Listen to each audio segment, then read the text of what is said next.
Good morning, Riley. Good morning, Michael. Thanks for having me on today. Oh, we're glad to talk to you this morning. Gosh, not much going on in Springfield. You could hear the shouting all the way up here in Rockford. Yeah, how about that? How about that? It's just crazy. You just cannot believe that this is how our state is being run. As I think probably if you've read the paper, watched the news, the House Democrats rammed through a budget the other night. It was 500 pages. They voted on it in 3 hours. Straight party line vote. And it spends $40 billion when we expect revenues of $33 billion. It would add another $7 billion to our debt, our backlog of bills, on top of what we currently have in the House, in the state right now, which is about $7 billion. And so it will increase payment delays to somewhere between 8 and 9 months. And, you know, it's just reckless. It's maybe the only thing worse than not having a budget at all is having a budget that adds, basically doubles our debt. And that's the thing. I wanted just to follow up on a point you just made, which is we already have this massive debt that we're dealing with. Why not just tack on a whole bunch more? But, you know, one of the things that everybody talks about is the delay in payments to people who so richly deserve it and need it, and now that'll add a delay to it. Right. That's just right now we are somewhere between, well, once we have a bill in our office, we've been paying it between 6 weeks to 2 months. It usually sits in the state a little bit before that, but we're on maybe 3 to 4 months delay right now. I mean, this takes it up to 8 to 9 months. And we already have organizations that are struggling with 3 to 4 months. So we'll just make it even harder. I think we'll lose more businesses and organizations, particularly those who are serving those in need. And I've told people over and over again, it doesn't help to promise funding when we don't have money to write the check at the end of the day. This just increases the amount of promises we've made. More organizations go out and spend that money, and then they say, where's my payment? And we can't make it. And then now they're on the hook for that spending that they've made. And, you know, it's really gotten to the point, we are currently the subject of the lead editorial in today's Wall Street Journal. Really, even the entire nation now is starting to follow the struggle that we have in Illinois. And we've really got to start living within our means. We have to pass a balanced budget. I think, as I watch it, going back and forth, it seems like some people think it's a game, and that so there's going to be a winner and a loser. You know, there's no one who's going to win in this game the way it's going. This should not be a partisan issue. We have elected leaders who are sent to do this. This is their job, to pass a balanced budget and not spend more money than we have. And we have got to get on a track that will get us out of the mess we're in. Leslie, Michael Koolidge here, and good seeing you, by the way, in Peoria, and talking with your husband this past weekend at the Republican State Convention. Your husband, of course, hails from Rockford, and his mom, I know, still lives in Rockford and in the area, and she might be listening to her daughter-in-law on the air on 1440 right now. We love Rockford. Yes. But I got to ask, did you get any sort of warning ahead of time as the Comptroller? You know, I can understand politically, although it's still wrong. I can understand Michael Madigan and his games, just completely keeping the Republicans out of the discussion. I can understand it, but I mean, I believe it. But, you know, the Comptroller, it's a statewide office. You know, it's like the Attorney General. It's like the Secretary of State. It should be something that you might get a little bit of a heads up on before this budget. I mean, you have a little bit to do with the execution side of the budget. Did he give you any warning whatsoever before they put this 500-page bill on the floor of the House? No, we heard nothing. And I will say, you know, there's been a modest amount of optimism because there have been bipartisan working groups working on some negotiated solution to our budget. And there's been a sense that there's been some real progress made, finding some common ground. Yeah, up until this. And so as you hear these things, you hope that people will all get together, lock arms, and give up a little and try and figure out some common ground and get a budget passed so that we can pay the bills from this fiscal year for organizations who have spent money all year, and we can't even make payments to our universities, our colleges, various social service organizations that are currently not funded under any of these court orders and consent decrees. And so, you know, as you wind down to the end of the session, we have 5 days left now. I was hoping that we would see something that people could begin to work with. But how do you work with $7 billion additional debt? There's nothing you can really do with it. It's really irresponsible.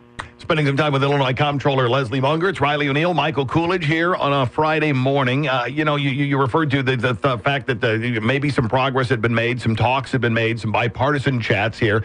Looking at a piece from Reboot Illinois, talking about how the details of the plan began to emerge.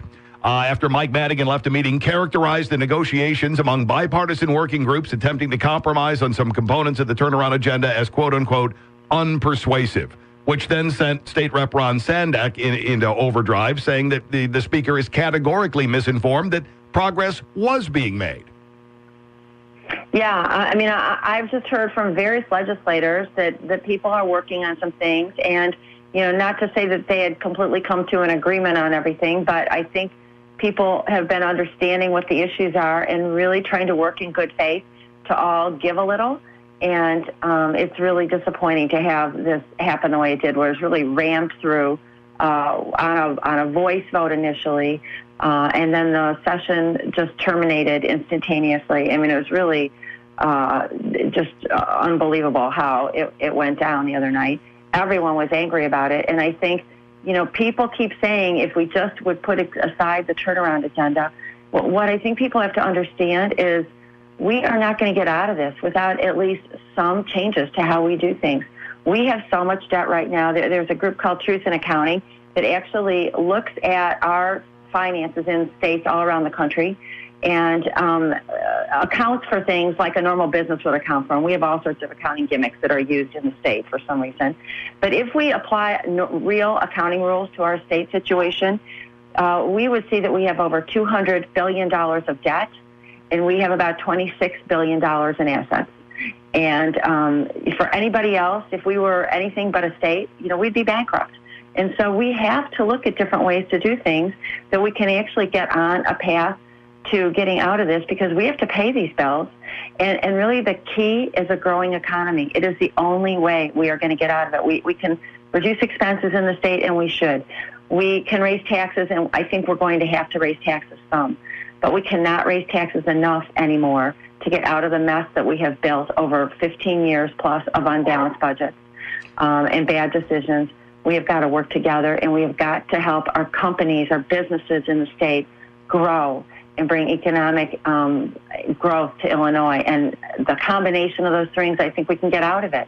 But it's not on taxes alone. A gimmick, you talk about a gimmick, and the balanced budget amendment passed years ago seems to be a gimmick. And it's so interesting how, the pension law and the pension wording in the Constitution is etched in stone, and the Supreme Court says this shall not be changed in any way, shape, or form, barring an actual constitutional amendment to the Constitution. But as far as the balanced budget amendment goes, that doesn't mean anything, apparently, here in Illinois. Like, I talk to people from other states, and they're like, why don't you guys just pass a balanced budget amendment? We have that here in Illinois, and it's not followed. Do you have any insight into that at all, Leslie?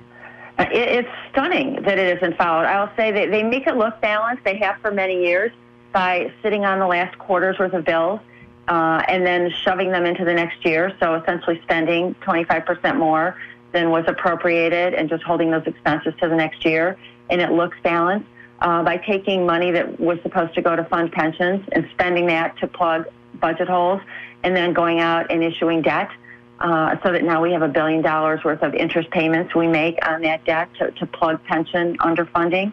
I mean, there are all sorts of gimmicks. I mean, really, if you did this in a business, you'd be in jail for financial fraud. But this is what they do. It looks balanced on paper. It isn't balanced at all. And then we have to live with the consequences of it, and we continue to do it. And we are so out of balance right now that there are no games that can be played to make it look balanced anymore. It is a catastrophic financial situation. And really, the budget should not be a partisan issue. It is everyone's responsibility to get a budget that we can afford, because we all have to pay for this. Every one of us is a taxpayer in the state. And I actually am surprised. You know, I've had a lot of complaints from a lot of the people in the legislature after I announced last month that I was putting all of the elected officials' pay, including my including my own, in line with all the bills, and people are worried about when they're going to get paid. This will make payment delays on their own paychecks somewhere between 8 and 9 months. They'll be waiting the better part of the year for one paycheck. And I think maybe if they had to do that, they'd understand what a mess they've created in the state. Wow. And we don't have time to get further into it, but boy, there's a lot more that could be said right there. Illinois State Comptroller Leslie Munger, as always, we really appreciate your time and taking time for us as you so often do. I know there's other people who want some of your time as well, so we'll let you go and look forward to talking to you again. Thanks so much for having me on. We got 5 more days. Hope maybe we can get something done. That would be terrific. Thanks for your time.